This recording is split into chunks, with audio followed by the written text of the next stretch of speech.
हूं अंकिता व्यास। आप देख रहे हैं संवाद समाचार और आज के मुख्य समाचार कुछ इस प्रकार हैं। मंत्री गोविंद सिंह राजपूत के द्वारा जीतू पटवारी के 7 मई के बाद बीजेपी ज्वाइन करने वाले बयान पर जीतू का पलटवार। आज राजधानी भोपाल में अपने निवास पर कांग्रेस प्रदेश अध्यक्ष जीतू पटवारी ने मीडिया से चर्चा में कैबिनेट मंत्री गोविंद सिंह राजपूत पर पलटवार करते हुए ने राजपूत को बेहोशी की हालत में बताया। वे बोले कि गोविंद राजपूत बेहोश है। बेहोशी के कई कारण हो सकते हैं। सत्ता की बेहोशी भी हो सकती है और भी कई तरीके से बेहोश हो सकते हैं। वह होश में आएंगे तब उनसे बात करेंगे। राहुल गांधी के द्वारा संविधान की कॉपी दिखाने पर भाजपा के द्वारा शिकायत करने पर भी पलटवार किया। गोविंद राजपूत बेहोश है।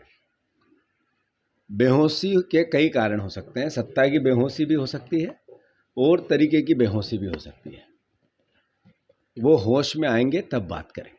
या हाथ में लेना और ये कहना कि इसकी रक्षा करना इस संविधान की, ये अपमान है कि उस संविधान की शपथ है कि जिसकी रक्षा करने की बात कह रही है।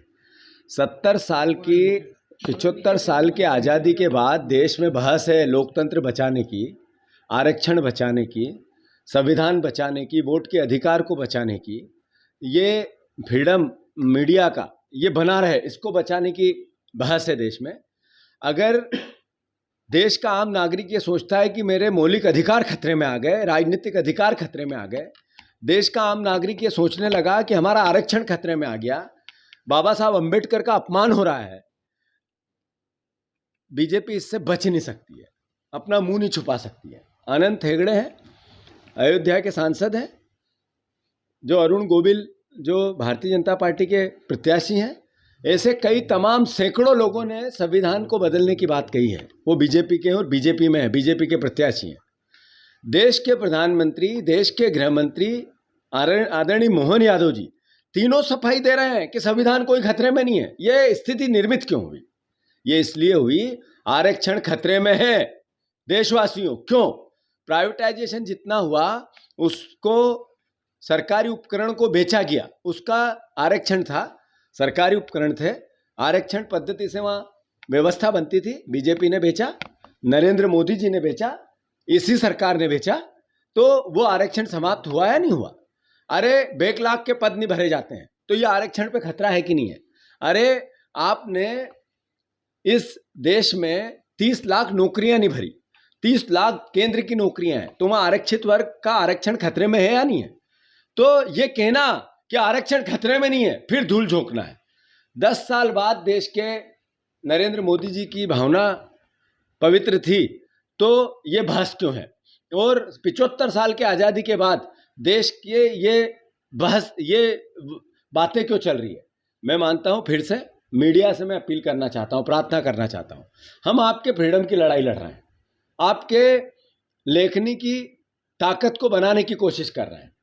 मीडिया हाउसेस की अपनी मजबूरियां हो सकती है, सरकार से उनके संबंध होते हैं, आर्थिक हित होते हैं, हो सकता है, मैं उसको क्रिटिसिज्म नहीं करता, पर मैं अनुरोध करता हूं कि जागो, जागो आप।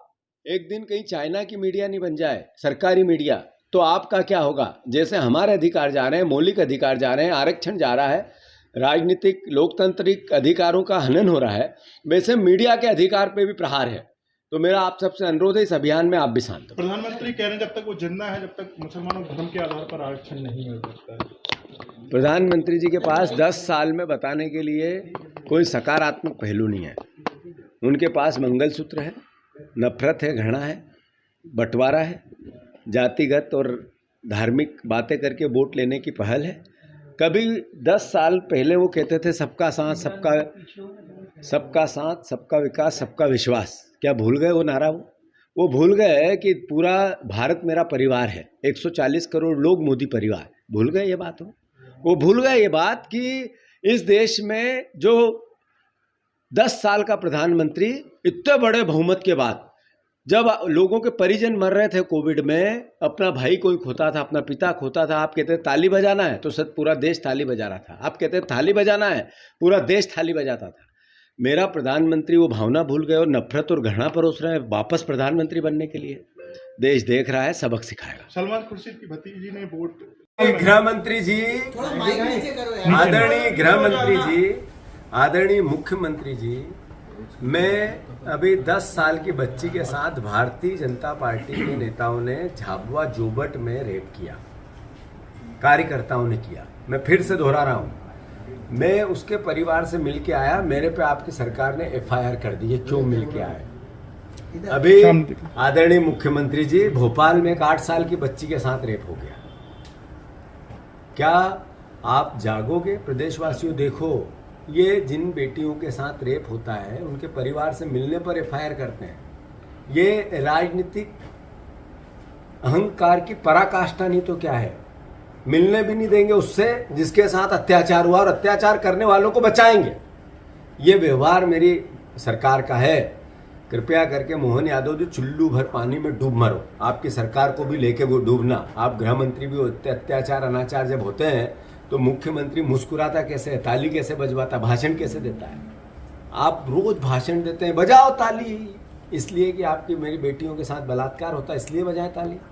इसलिए बजाएं ताली कि आपके बीजेपी के उज्जैन में जहाँ के आप हो, कार्यकर्ता, सरपंच, उनकी पत्नी और उनका खुद की हत्या कर दी सरेआम, इसलिए बजाएं ताली। इसलिए बजाएं ताली कि 30 साल के इतिहास में सबसे ज़्यादा क्राइम अगर हो रहा है तो इसी मध्य प्रदेश में हो रहा है। 2 लाख बहनें यहाँ से गायब हो गई, रोज 17 बलात्कार होते हैं हमारे प्रदेश, इसलिए ताली बजाएं। शर्म आनी चाहिए मुख्यमंत्री जी को। मेरे पे FIR की इसलिए कि मैं परिवार से मिला। मुझे फांसी दोगे तो भी मिलूंगा। YouTube पर जाकर चैनल को सब्सक्राइब करें, लाइक करें और खबर को अधिक से अधिक शेयर करें और बेल दबाएं।